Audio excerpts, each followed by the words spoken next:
Assalomu alaykum. Backtestingda ishlaymiz. Так, hozir menda backtestingda bunday qilamiz. Bundan keyin backtestingni ochamiz, bir сделка qilamiz. Bo'ldi. 1-2. Nega deganda, agar uzun video o'qida turgan bo'lsa, prosmotrlar bo'lib o'tgan, ko'p odam ko'rib o'tgan, misol uchun qisqa bo'lsa odamlar ko'rayotgan. Так, o'sha uchun odamlarga подписчиктер uchun qisqa biroq patvatdan video yetkazib turamiz. Так, bizdeki максимальный bir ay тайфреймда анализ кылган уже неинтересно экен. Неделя боюнча максимальный хайди снятия алган, минимальный снятия болгон. Болдик пока.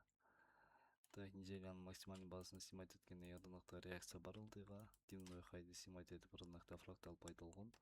Бул жакта биздеки дневной тайфрейм боюнча неэффективный зона бар.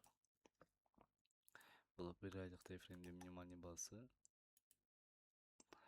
H4 боюнча бизде эмне бар? Ансыр. H4 тайфрейм боюнча биздеки продажага неэффективный зона бар, IFVG бар. Так, бул жактан байкай турган болсок, H4 фракталдын снятиясынан кийин реакция бар. Жана ошондой эле бул жакта биздеки неэффективность полностью игнордолгон, значит, бул IFVG болуп эсептелинет. Да, пока бізде сценар жоқ, бұл как зона сопротивления ролін атқарады. Егер де ошоны орындап пробивать етсе, бұл SNR-дың уровеньмен покупкаға кірсек болады. Бұл биздеги чыныгы SNR зона болуп эсептелинет.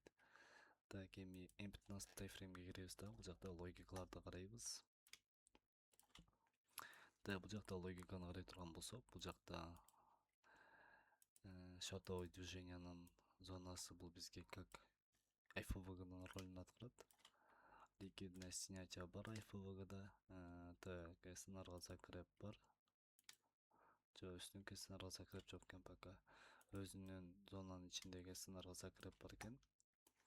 Так, мен азыр бул жактан кандай кылсам болот? Дискаунт зонага рынок пока кирелик.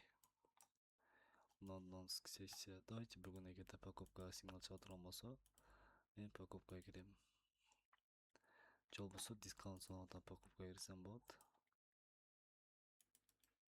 Так, дискаунт зонаны белгилеп алайын. Ошол зона меники зона покупка болуп эсептелинет. Так, соотношение прибыль 1/2. Ошол сделканын логикасын иштеп беришин көрөбүз. Так, эми дискаунт зона кайсыл жерде экенин биз билебиз. Вот биздин дискаунт зона.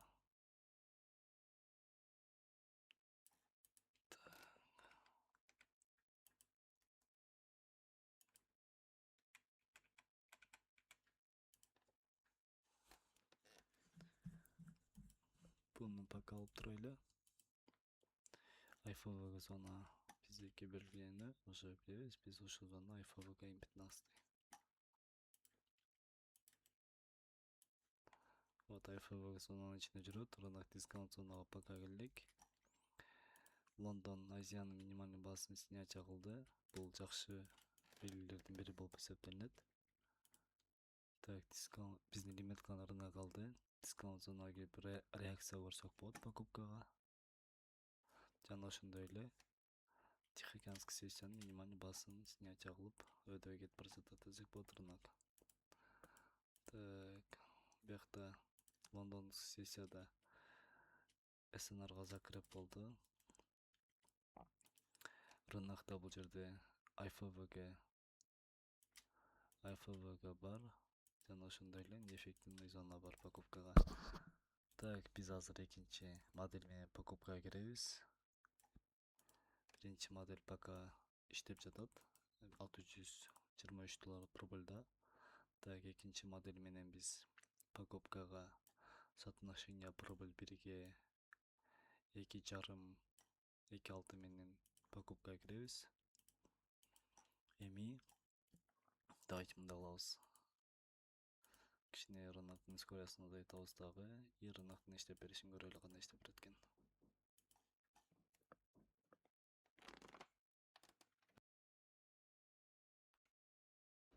эки сделкабыз эки тең минус менен жабылды. Депозитибиз 2% минустабыз.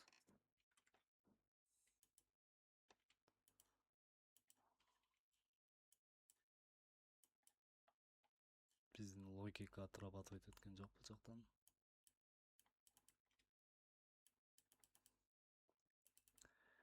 Так, американский сессия биздики новости менен рынок шартовой движенияга кеткен. Жана ошондой эле бул жакта бизде неэффективность бар покупкага. SNR бар рынокто, жана ошондой эле IFFK бар. Биз покупкага кириш үчүн рынок бүгүн полный ликвидностьтарды снять кылды. Биз бул жактан покупкага карайбыз.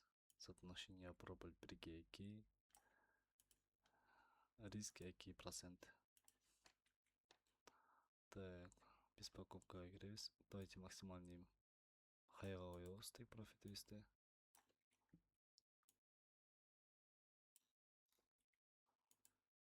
Эми лимит канун отрабатывать эткенин көрөлү. Кандай иштеп берет бизге.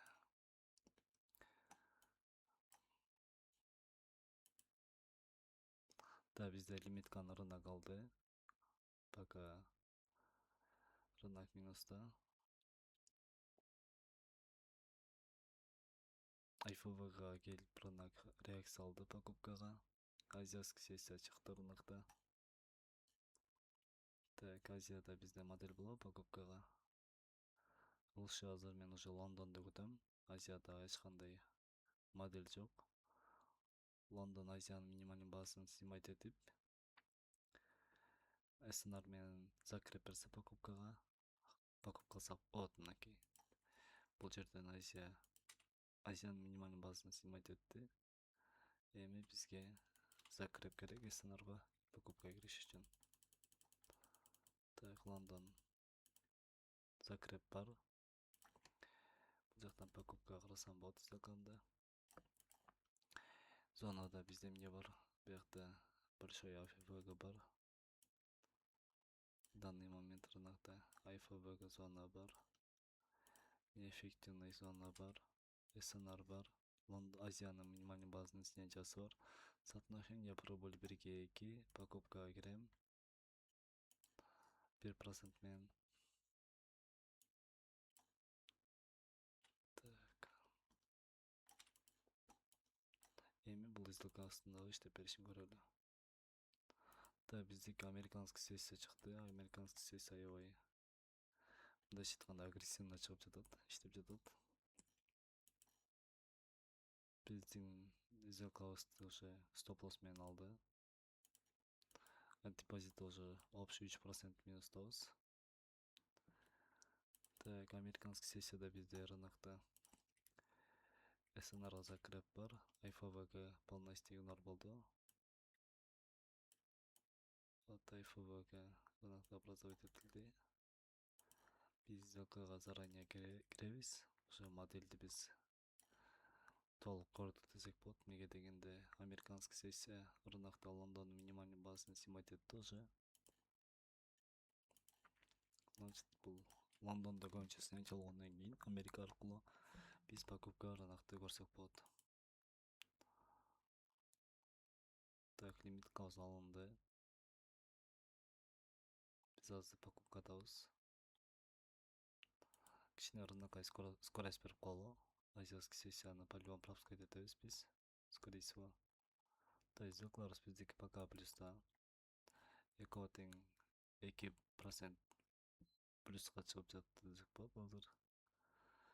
Общий прибыль азыр биздики $5000, бирок биз тек профиттердин отрабатывать эткенин көрөлү. Так, лондонский сессия бизде рынокто чыкты.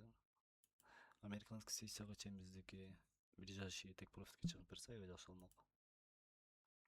Американский сессия биздики биринчи акыркы тек профит алып берди.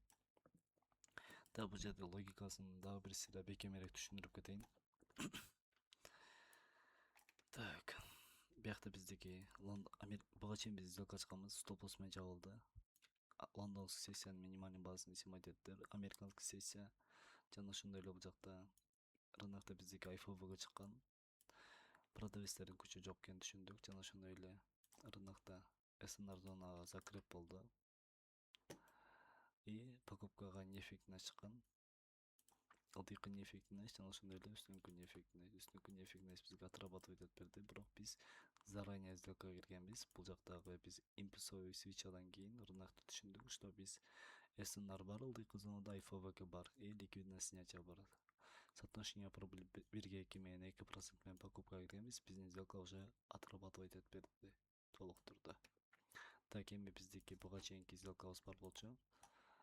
Ликвидность неэффективностька биринчи келген рынок жана ошондой эле дневной неэффективность покупкага импульсовый свеча көрсөк болот бул жерден, жана ошондой эле АйФВга келип рынокто реакция болгон. Бул жакта СНРга рынок закреп болду, покупкага неэффективность чыккан, биз ушул зонадан расчет алып покупкага киргенбиз. Бул сделкабыз дагы биздики соотношение 1:2% менен покупкага киргенбиз. Негизи башында 1% менен кирген болчук, адашпасам. Жок, бул башка бектесиңби? 2% менен киргенбиз, давайте ушундагы иштеп беришин көрөлү. Так, биздики азыр үстүңкү тек профитке жетпей рынокто реакция болду ылдыйга. Азыр рынок Тихоокеанский сессия, азиатский сессияга кирди.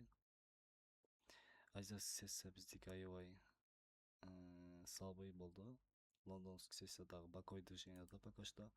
Вот в данный момент биздики американский сессия чыкты. Американский сессия буга чейинки багытты кетип жатат десек болот. ПДЛны снимать этти, дневной минимальный баны. Азиатский минимальный баа снятие болду, лондонский минимальный баа снятие болду, СНРга закреп болду рынок. Бул жакта бизде эмне бар? АйФВГ бар. Жана ошондой эле неэффективность бар покупкага. Да, мен азыр покупкага карасам болот рынокто, бирок бул жакта акыркы свечадан кийин мен протесттердин күчүн көрүп жатам рынокто. Лучше пропускать этем. Эгерде мен покупкага киргенде ближайший зонага статус коймокмун. Так, меники бул жактан экинчи модель чыкты. Американский сессия өзүнүн минимальный базасын снятие кылды, СНРга закреп болду. Бул жакта бизде АйФВГ бар, жана ошондой эле покупкага неэффективность бар. Ушул зона аркылуу да покупкага карасак болот. Биз толук турда разворотто көрүп жатабыз десек болот рыноктон. Так, уже биздики кечки саат 1ге жакындап калган үчүн рынокто пропускать этем мен азыр. Лучше вот Лондон менен торговать эткеним жакшы. Чем азыр киргенден көрөчү. Уже продажага модель чыкты десем болот. Азиатский сессияда биздики уже модель продажага чыкты. Дневной хайди снятие кылды, СНРга закреп болду, неэффективность менен рынокто реакция болуп жатат. Эгерде мен продажага киргенде ушул зонадан продажага кирмек, стоп-лоссду ближайший хайга коймокмун дагы, тек профитти ылдыйкы ПДЛга чейин коймокмун.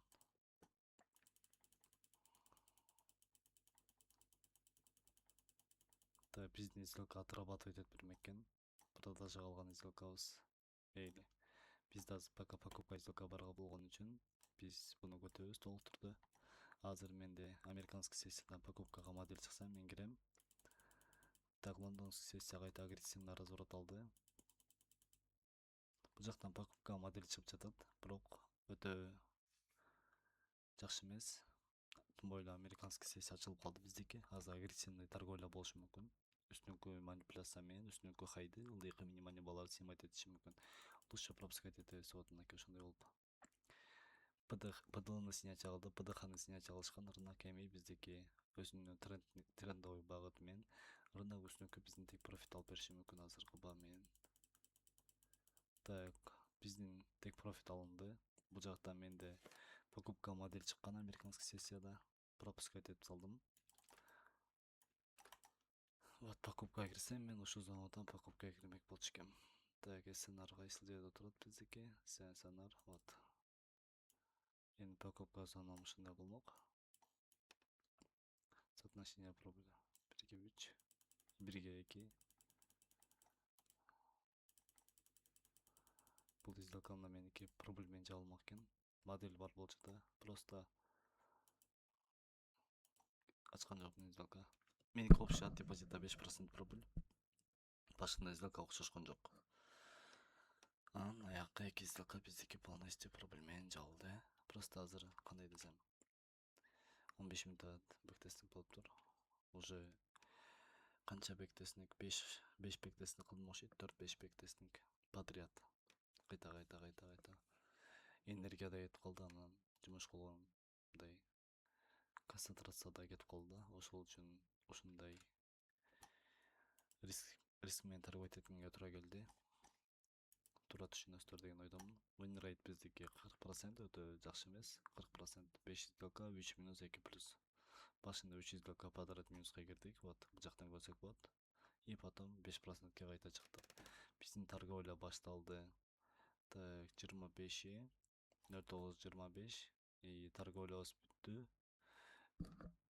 10:01 дейт. Так, ошондо бир жума торговать этип турбуз да. Бир жуманын ичинде 5% прибылга чыгып турбуз, Так, жакшы.